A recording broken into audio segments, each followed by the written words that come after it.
Figure, we've seen that South Africa is one of the highest youth unemployment rates in the world. Statistics South Africa reporting today that unemployment rate has increased to 29% in the second half of 2019 from 27.6% recorded in the first few months of the year. The age group 15 to 24 years is the most vulnerable in the South African labour market at 55.2% in the first quarter. The Statistician-General at StatsSA, Risenga Maluleke, joins us now to talk about it.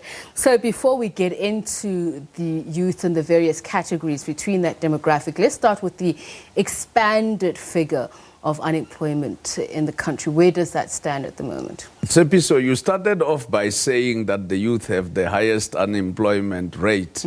For the Statistician-General, whether the number is high or low, we don't have taste buds because we just have to make the numbers available. Otherwise, if we start getting attached to the high and low of the numbers, we'll never make them available. In relation to the point that you are making of the expanded definition, let us look at the official definition, which we call narrow definition of unemployment, so directed by the ILO, the International Labour Organization.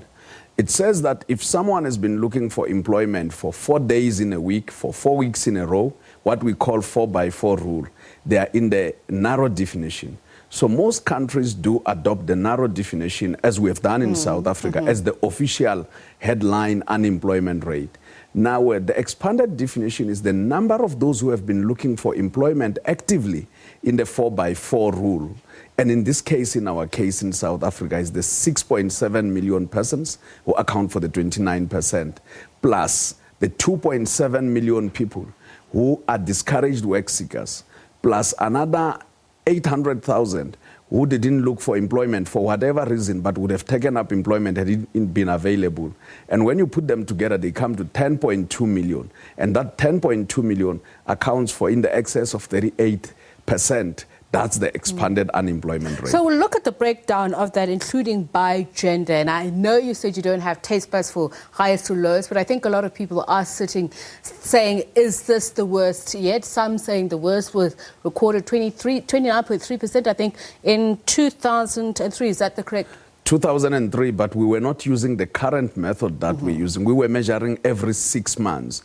So the series that we're using was called the labor force survey. Now so we measure it quarterly. But certainly in 2003, in March, we had 29.3%. And since this new approach that we are using, first quarter 2008, this is the highest. So what are the major drivers? If we're looking at that age group, 15 to 24, for instance, is some of it cyclical? Certainly, what we have seen is over time, young people 15 to 24 years are actually vulnerable to labor markets. So women, particularly black African women, they are vulnerable to labor markets. Look at black African women, for example. They have always been above average, followed by the colored women. And of course, when you compare them with the Indian, Asian, and the white and their white counterparts, it's a far cry in terms of the unemployment rate. Back to the youth, it's not a question of them being affected by the unemployment rate alone when they are actively looking for employment. And in this case, look at the unemployment rate of graduates in the same age cohort, 15 to 24 years. It's sitting at 33.7%. And when you look at those with less than matric, we are sitting at 58.9%, almost 60%. So beyond that, you also have the same age cohort. All of them in the country, there are about 10.3 million of them. And about 3.2 million of those are not in employment, education, and training. So going from the last quarter of the year into the first quarter, are some of those affected, or the figures themselves, are they affected by new entrants into the market, and some of those perhaps either losing jobs or starting new jobs? How do we reflect on these figures? Certainly, if you look, we include the people of 15 years, 15 to about 24 years. Most of them are fresh from school, fresh from high school, secondary school, fresh from universities, FETs. So these are new entrants, number one. So you do tend to see them in larger numbers in the first quarter, but it's not actually in the first quarter alone. It's consistent let's watch throughout previous times what we have seen. We have seen that regardless of what quota you are looking at, the age cohort 15 to 24 are always affected. Which is what I wanted to find out. What is the significance of that distinction between 15 and 24 and 15 to 34? Why the great distinction? But then let's talk about the gender. You mentioned earlier on that according to the latest figures, it would appear that the male demographic is more affected by it, but long term, over the past 3 years, it's female that are worst affected. What are the trends that we're seeing here and why? Firstly, let us look at those aged 15 to 24, number one. When you look at them over a period of time, other than them being affected, there are issues that are kicking in. Most of them are coming into the labor market without experience. And of course, you know, government has put in place the learnerships, the internships to actually assist them enter into the job market. But back to the issue of male, female, your black, African generally. If you look across time, black African women have been affected the most in terms of the unemployment rate. But also you need to understand the structure of the South African landscape. The majority of black African women are in the rural areas, and as compared to their counterparts in the white society. So it's within this demographic that we've seen that I think is half of the youth in this category just don't even have access to the labor market at all. So how do we improve that? It's not for the Statistician-General to say what we should do to improve. So where do you see as the gaps? Where do you see as the problems? Well, firstly is we look at sectors. Look at the sectors that didn't, and that's why firstly we measure unemployment and employment figures every quarter. It's because they are very sensitive to a lot of things. Look at, for example, private households. That is where you and I are staying. And because the economy didn't perform very well in the first quarter of the year, having slumped at 3.2%, we tended to shed a lot of jobs in terms of those that work in our private households. If you look at mining, for example, mining has lost 36,000 jobs. And if you look at transport, particularly in the transport area of movement of land transport, we have lost about 42,000 jobs. And furthermore, in finance, we have lost 21,000 jobs. And when you go back to the private households, we have lost about 49,000 jobs. So these are the areas that have affected not only youth, but generally all South Africans, including youth.